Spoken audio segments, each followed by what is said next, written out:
Hello po! For today's video ay gagawa naman po tayo ng graham balls. Sa 4 na sangkap lang po ay makakagawa na po tayo ng isang masarap na dessert. Kaya tara, samahan niyo po ako at sisimulan na po natin. Sa isang mixing bowl, ilagay po natin yung 1 3/4 pack na graham crush. Yung 1/4 po ay itatabi muna po natin dahil mamaya kailangan po natin yan. Pagkatapos po nating mailagay yung graham crush, ilalagay na po natin itong condensed milk. Yung 370 grams po itong condensed milk. Ibuhos na po natin dahil sakto lang po ito dito sa ating 1 3/4 pack na graham crush. Haluin po natin hanggang sa mag-combine na po itong graham crush at ito pong ating condensed. Para po mapadali ang ating pagmimix nitong ating graham crush tsaka condensed milk, ito po ay kakamayin na po natin. Imimix lang po natin ng mabuti hanggang sa mag-combine na po itong ating graham crush at ito pong condensed milk. Pagkagaya na po nito, okay na po ito.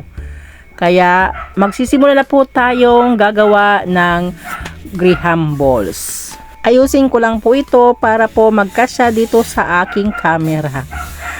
Ang hirap po kasi mag-video na mag-isa po.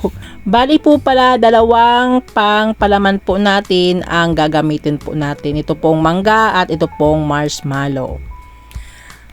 At iuusog muna po natin ito dito sa ulihan at ilalagay po natin itong graham crush. Pagkatapos ko po itong maayos ay magsisimula na po tayong gumawa ng graham balls. Gamit ko po ang 1 teaspoon na sukatan. Ito po ay pupunuin lang po natin at ipaplat po natin dito sa ating mga palad. After po nating maplat, maglalagay na po tayo ng ating palaman. Ito muna pong mangga ang ating unang gagawing palaman.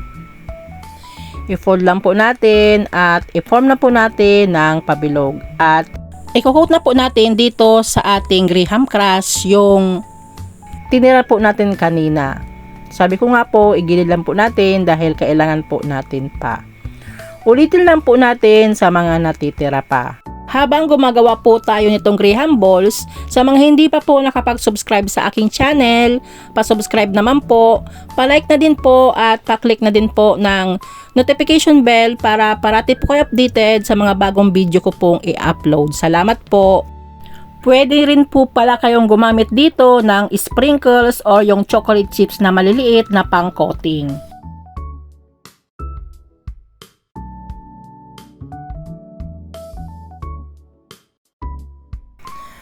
Sunod naman po nating ipapalalaman po dito ay ito pong marshmallow.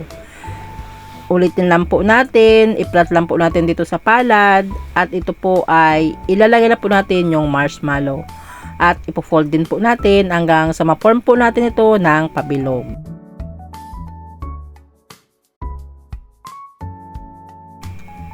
Kukuha po ako ng maliit na marshmallow at ididikit ko po dito sa ating bilog para po may tanda yung ating graham balls kung ito po ay marshmallow or mango.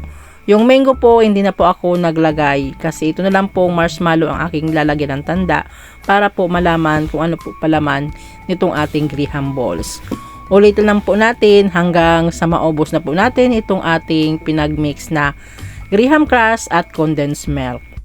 Mas masarap na po pala itong kainin kapag malamig kasi po chewy na po talaga siya. Pero kung wala po kayong chiller, okay lang po kasi nga kami nga po habang gumagawa nito ay kinakain namin. Kaya konti na lang po ang natira. At heto na po ang ating mango and marshmallow graham balls. Kahit malayo pa po ang Pasko, kapag nag-request po ang ating anak ay gagawan pa rin po natin. Bali, nakagawa po pala ako ng 32 pieces. Pero ito na lang pong 27 pieces ang natitira kasi po habang gumagawa po ako nito ay kinakain na din namin. Thank you for watching. Don't forget to like, share, and subscribe. Tinderang Kusinera. Bye-bye. God bless us all.